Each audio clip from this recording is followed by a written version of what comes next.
Hey, what happens when you're too sick to work, but not sick enough for disability? So this is actually my current situation right now. And what I do is I use my brokerage investment funds to take care of my expenses. And some months my interest earned alone will cover my expenses. I'll tell you how I got to that point to be able to do that. I'll also tell you what I've done in the past because I have been dealing with this since 2008. At that time, I was working at a place that I ended up working at for 8 years until we had a departmental layoff. So what I would have to do when I would get extremely ill is I live in California, and I don't know if it's the same in other states, but you can take a 3-month leave of absence under FMLA. They'll hold your position for you. You can also receive disability through the state. Your doctor fills out the paperwork to confirm that you're too ill to work, and then you get disability. So that happened on and off while I worked there until we had a departmental layoff, and then after that I received unemployment. I didn't even receive disability even though I was really ill and couldn't work. I eventually went back to work, and that time I worked part-time, took a pay cut because I just needed a flexible schedule. It was near my daughter's school, and it just happened to work out. I quit that job eventually and then started my business. Didn't make an income from my business. It was mostly just establishing the groundwork for it.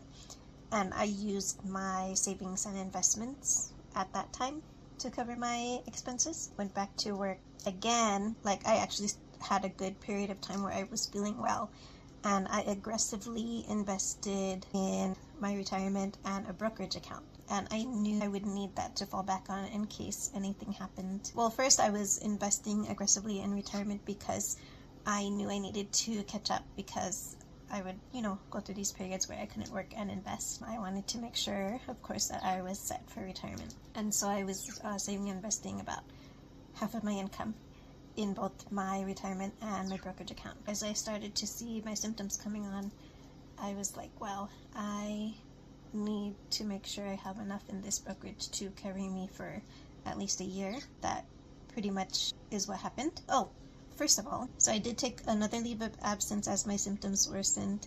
I was put on a medication that made me worse sometime in 2023 or 2024, and went back to work. And then me and my coworker in the UK, we quit that job on the same day for completely different reasons. So I could tell that story.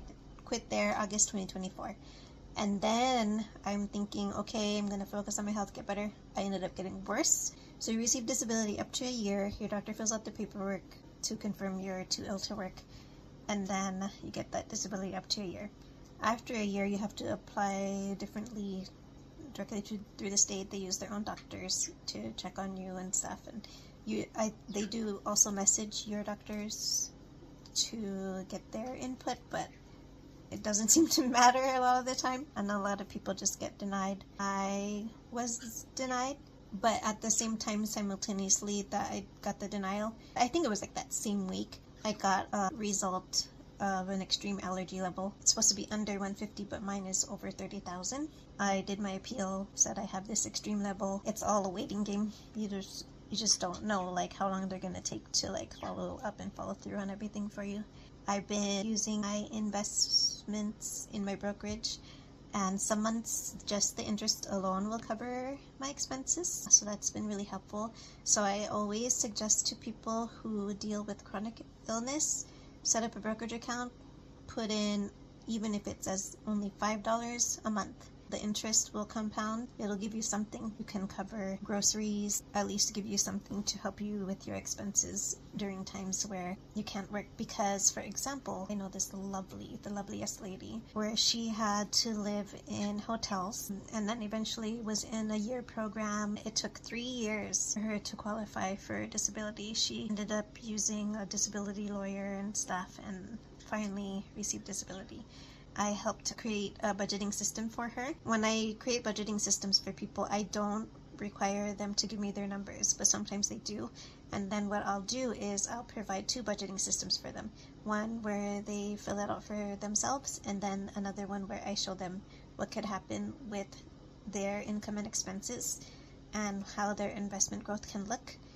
And so with her, I was able to show her how she could get $240,000 and then use that to upgrade her living situation and get a vehicle, cover her expenses more comfortably, because her living situation right now is not ideal and she had to give up her vehicle at some point.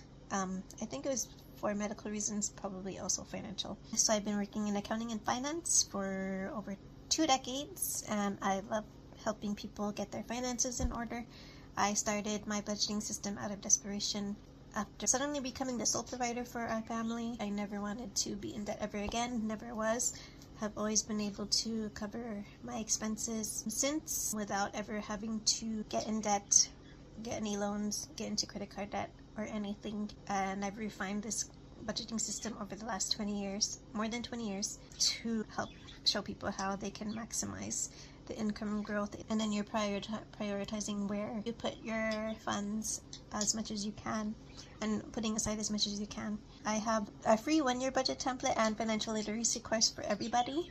I also provide a free 5-year budgeting system to those who qualify, and then I have a lifetime budgeting system that I customize for each person.